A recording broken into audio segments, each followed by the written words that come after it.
Comprehensive sexual education sa Pilipinas. Nandito na naman tayo.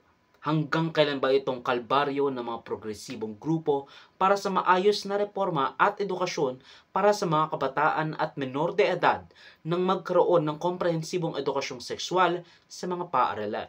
Ipinropose ni Senator Risa Ontiveros ang Senate Bill No. 1979 o ang Proposed Prevention of Adolescent Pregnancy Act na naglalayong magbigay ng komprehensibong edukasyon sa mga mag-aaral tungkol sa kanilang sexualidad, organs, and basically reproductive organs, at rapidly maturing bodies. It provides a blueprint at nagsisagawa ng mga programa that promotes education sa kanilang bodies and not pleasuring oneself, no matter how many people, even the President and former Chief Justice, tells you otherwise. Kasama sa kanyang mga co-author ng bill ay sina Senator Amy Marcos, Bong Revilla, Bongo, Raffy Tulfo, at Deputy Secretary Sonny Angara.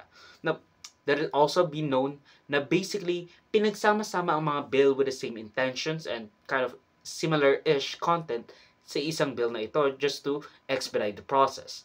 Now, it is no surprise that the Philippines is generally socially conservative with large tolerance and sometimes even acceptance for LGBTQ plus people with some leftist ideal thrown in the mix. I mean, shocker, di ba? I mean, who would have guessed na isang majority Christian nation, Catholic, would be conservative?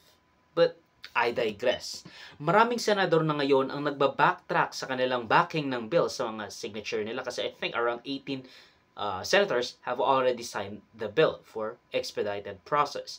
And ngayon nagba-backtrack sila sa kanilang backing ng bill saying na yung mga nasa bill hindi sa kanila, trying to get out of the way dahil sa fury ng mga religious groups sa Pilipinas, mga hysteria nila, lalo na at malapit na ang eleksyon. Ayaw nilang malink sa isang bill that has already caused intense backlash from the religious voter base.